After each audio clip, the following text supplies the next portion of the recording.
और भाई लोग क्या हाल चाल है, कैसे हो तुम लोग? सब एकदम बढ़िया। तो यार आज हम लोग पढ़ने वाले हैं माई चाइल्डहुड चैप्टर के बारे में, जिसमें हम लोग एपीजे अब्दुल कलाम के बारे में पढ़ने वाले हैं। ये एपीजे अब्दुल कलाम की ऑटोबायोग्राफी विंग्स ऑफ फायर से लिया हुआ एक छोटा सा पार्ट है। तुम्हें पता है एपीजे अब्दुल कलाम एक साइंटिस्ट थे और एक पॉलिटिशियन भी थे। वो 2002 में इंडिया के 11th प्रेसिडेंट बने थे और स्पेस, डिफेंस, न्यूक्लियर टेक्नोलॉजी जैसे प्रोजेक्ट्स पे भी काम कर चुके हैं। तो चलो थोड़ा उनके बचपन के बारे में जानते हैं कि उनकी बचपन कैसी बीती है। मेरा जन्म पुराने मद्रास के गांव रामेश्वरम में एक तमिल मिडिल क्लास फैमिली में हुआ था। मेरे पिता, जिनका नाम जैन उलाब्दीन था, वो न तो ज्यादा पढ़े लिखे थे और न ही ज्यादा पैसे वाले थे। इसके बावजूद भी उनके पास काफी सहज बुद्धिमत्ता और सच्ची आध्यात्मिक उदारता थी। उनके पास मेरी माता असीमा के रूप में एक आदर्श सहायक थी। मुझे उन लोगों की पूरी संख्या तो याद नहीं जिन्हें मेरी माता प्रतिदिन भोजन खिलाती थी, लेकिन हाँ, मुझे पूरा विश्वास है कि हमारे पूरे परिवार के सदस्य से कहीं अधिक बाहर के लोग भोजन करते थे। मैं लंबे और सुंदर माता पिता के यहाँ पैदा होने वाले कई बच्चों में से एक था। मतलब मेरे और भाई बहन भी हैं, लेकिन मेरी शक्ल सूरत साधारण थी।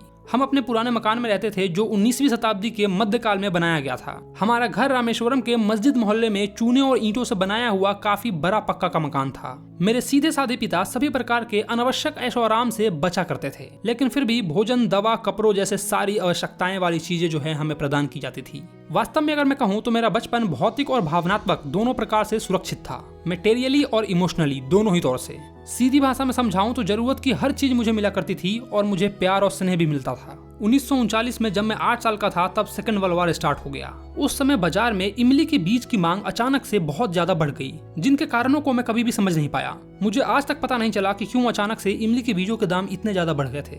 मैं इमली के बीज इकट्ठा करके मस्जिद मोहल्ले के किराने वाली दुकानों पर जाके बेचा करता था। एक दिन के बीज इकट्ठा करने से मुझे 1 आना मिलता था। 1 आना यार 1 रुपए के 16वें भाग को कहा जाता है, यानी कि लगभग 6 पैसा। और उस समय 1 आना मायने रखता था। मतलब आज के जमाना का बोलूं ना तो 100 रुपया। मेरे बहनोई मुझे युद्ध की कहानियां सुनाया करते थे, जिन्हें मैं बाद में दिनमणि नाम के न्यूज़पेपर के हेडलाइंस में उन्हें ढूंढने की कोशिश करता था। हमारा इलाका एकांत में होने के कारण युद्ध का उतना प्रभाव नहीं था, लेकिन कुछ ही दिनों बाद भारत को एलाइन फोर्सेस की सेनाओं के साथ मिलना पड़ा।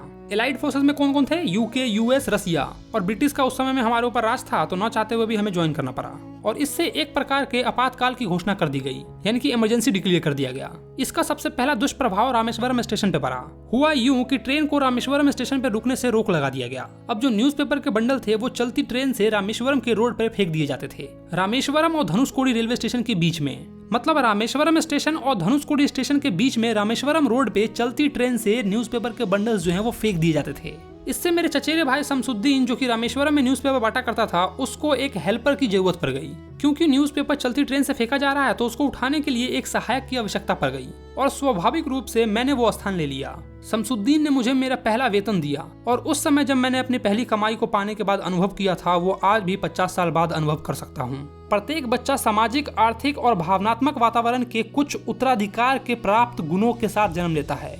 मतलब अपने माता पिता के गुणों के साथ पैदा लेता है, जो उसके माता पिता से इनहेरिटेट होकर उसके अंदर आती है, जिसको बोलते हैं लक्षण। और फिर वो जिस माहौल में रहता है वहां से भी कुछ सीखता है। ठीक उसी तरीके से मुझे मेरे पिता से ऑनेस्टी और सेल्फ डिसिप्लिन मिला था और मेरी माता से दयालुता और अच्छाई में विश्वास करना मिला था। और यही सारे गुण मेरे तीनों भाई बहन को मिला।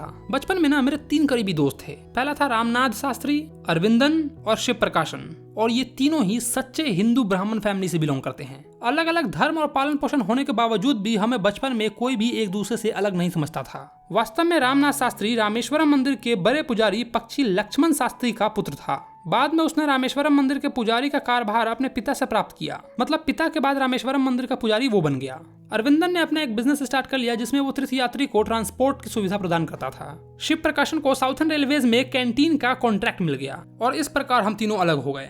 हर साल हमारा परिवार श्री सीताराम कल्याणम सेरेमनी में एक स्पेशल बोट प्रोवाइड करता है, ताकि माता सीता और भगवान राम को गांव के रामतीर्थ तालाब के बीचों बीच स्थित विवाह भवन में ले जाया जाए। मतलब एपीजे अब्दुल कलाम के घर के जस्ट पास में एक तालाब है जिसका नाम है रामतीर्थ, और उस रामतीर्थ तालाब के बीचों बीच एक मैरिज साइट है जहाँ पर विवाह होता है। तो भगवान की मूर्ति को मंदिर से विवाह भवन तक ले जाने के लिए एपीजे अब्दुल कलाम का परिवार जो है ना, हर साल एक स्पेशल बोट जो है प्रोवाइड करता है। और इस पूरे उत्सव को श्री सीताराम कल्याणम कहा जाता है। कल्याणम तमिल में मैरिज को कहा जाता है।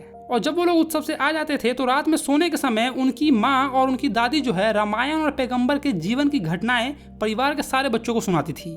इसमें ध्यान देने वाली बात यह है कि एपीजे अब्दुल कलाम जो है एक मुस्लिम थे, लेकिन फिर भी वो रामायण और इन सब चीजों में इंटरेस्टेड थे। मतलब कोई जात पात का भेदभाव नहीं था उनमें। एक बार की बात है, जब मैं रामेश्वरम एलिमेंट्री स्कूल में 5th क्लास में पढ़ता था, तो एक दिन हमारे क्लास में एक नया टीचर आया। उस टाइम मैं कैप पहना करता था, जो कि मुस्लिम होने की निशानी थी। जो मुस्लिम वाली टोपी होती है ना, वो। मैं हमेशा पहली लाइन में रामनाथ शास्त्री के साथ ही बैठा करता था, लेकिन जब उसने हम दोनों को एक साथ में देखा तो उसको ये बात हजम नहीं हुई। उसने ये सोचा कि एक मुस्लिम लड़का और एक हिंदू पुजारी का बेटा एक साथ कैसे बैठ सकते हैं। उसने हमें अलग कर दिया। जब मैं पीछे जाकर बैठ गया तो रामनाथ शास्त्री के रोते हुए चेहरे ने मुझ पर एक लंबा प्रभाव छोड़ा। स्कूल की छुट्टी के पश्चात हम घर आए और इस घटना को हमने अपने अपने माता पिता से बताया। लक्ष्मण शास्त्री ने हमारी उपस्थिति में अध्यापक को बुलाकर बहुत ही बुरा भला कहा। उन्होंने उससे कहा कि भोले भोले बच्चों के दिमागों में सामाजिक असमानता न फैलाओ। उन्होंने स्पष्ट शब्दों में अध्यापक से कहा कि या तो आप माफी मांग लीजिए या इस स्कूल और दीप को छोड़ के चले जाइए। अध्यापक ने न केवल अपने व्यवहार पे अफसोस व्यक्त किया, बल्कि लक्ष्मण शास्त्री द्वारा दर्शाए गए दृढ़ विश्वास ने इस युवा अध्यापक को सुधार दिया। कुल मिला के कहा जाए तो रामेश्वरम का छोटा सा समाज भिन्न भिन्न सामाजिक समूहों से भरा पड़ा था। जो लोग हिंदू थे वो अपने धर्म को फॉलो करते थे और जो लोग मुस्लिम थे वो अपने धर्म को फॉलो करते थे। मतलब पूरे रामेश्वरम में सोशल डिफरेंस तो था। फिर भी मेरे साइंस के टीचर शिव सुब्रमण्य अय्यर, जो कि एक ब्राह्मण थे और उनकी पत्नी जो थी एक कट्टर ब्राह्मण थी, वो इन सब चीजों का विरोध करते थे। वो जात पात में भेदभाव बिल्कुल भी नहीं करते थे। उन्होंने सोशल बैरियर्स को तोड़ने का बहुत प्रयास किया ताकि सब एक साथ मिलजुल कर रह सके। वो मेरे साथ घंटों बिताया करते थे और मुझसे कहा करते थे, कमल, मैं चाहता हूँ कि तुम उन्नति करो ताकि तुम बड़े शहर के लोगों के जैसे हाईली एडुकेटेड बन सको, एक उच्च शिक्षित व्यक्ति बन सको। वो ऐसा इसलिए बोलते हैं ताकि एपीजे अब्दुल कलाम पढ़ लिख लेंगे तो वो ये जात पात में भेदभाव नहीं करेंगे। एक दिन उन्होंने मुझे भोजन पे अपने घर आमंत्रित किया। उनकी पत्नी इस विचार से भयभीत हो गई कि एक मुस्लिम लड़के को धार्मिक रूप से पवित्र रसोई घर में भोजन करने के लिए आमंत्रित किया जा रहा है। उसने रसोई घर में मुझे खाना परोसने से इनकार कर दिया। शिव सुब्रमण्य अय्यर न तो परेशान हुए और न ही अपने पत्नी पे क्रोध किए। इसके बजाय उन्होंने अपने हाथों से मेरे लिए भोजन परोसा और मेरे समीप खाना खाने के लिए बैठ गए। उनकी पत्नी रसोई के दरवाजे के पीछे से हमें देख रही थी। मुझे आश्चर्य था कि कहीं वो मेरे चावल खाने के तरीके में अंतर तो नहीं देख रही है, या पानी पीने के तौर तरीके में, या भोजन के बाद जमीन को साफ करने में अंतर ढूंढ रही है। हम दोनों एक जैसे ही खाना खा रहे थे, एक जैसे ही पानी पी रहे थे, यहाँ तक कि फर्श को भी एक जैसे ही साफ किया। तो फिर मुझ में और इनमें क्या अंतर है? अब्दुल कलाम ये सोच रहे थे। जब मैं उनके घर से जा रहा था तब मेरे साइंस टीचर शिव सुब्रमण्य अय्यर ने मुझे फिर से अगले हफ्ते भोजन पे खाना खाने के लिए बुलाया। मेरी हिचकिचाहट को देखकर उन्होंने मुझे परेशान न होने के लिए कहा। उन्होंने कुछ ऐसा कहा, एक बार तुमने इस सिस्टम को बदलने का निर्णय ले लिया है तो तुम्हें इस प्रकार की समस्याओं का सामना करना पड़ेगा। अब अगले हफ्ते जब मैं उनके घर आया तो शिव सुब्रमण्य अय्यर की पत्नी मुझे अपने रसोई घर में ले गई और उन्होंने अपने हाथों से मुझे भोजन परोसा। फिर सेकंड वर्ल्ड वॉर समाप्त हो गया। भारत को शीघ्र ही स्वतंत्रता मिलने वाली थी। गांधी जी ने घोषणा किया कि भारतीय लोग अब अपना भारत स्वयं निर्माण करेंगे। पूरा देश अभूतपूर्व आशीर्वाद से भर गया। मतलब पूरे देश में एक नई उम्मीद थी। मैंने अपने पिताजी से रामेश्वरम छोड़ के रामनाथपुरम के डिस्ट्रिक्ट हेडक्वार्टर में पढ़ने जाने की अनुमति मांगी। वो कुछ लंबा और गहरा सोचते हुए मुझसे कहते हैं, अबुल, मैं जानता हूँ कि विकास के लिए तुम्हें जाना ही होगा। क्या एक समुद्री चिड़िया धूप में अकेले बिना घोंसले के नहीं उड़ती?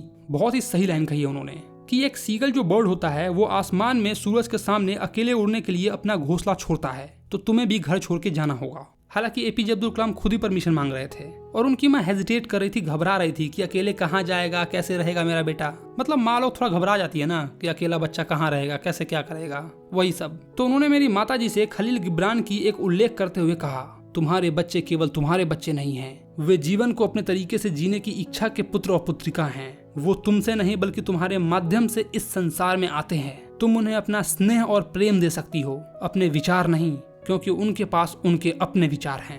बहुत बढ़िया यार, बहुत बढ़िया।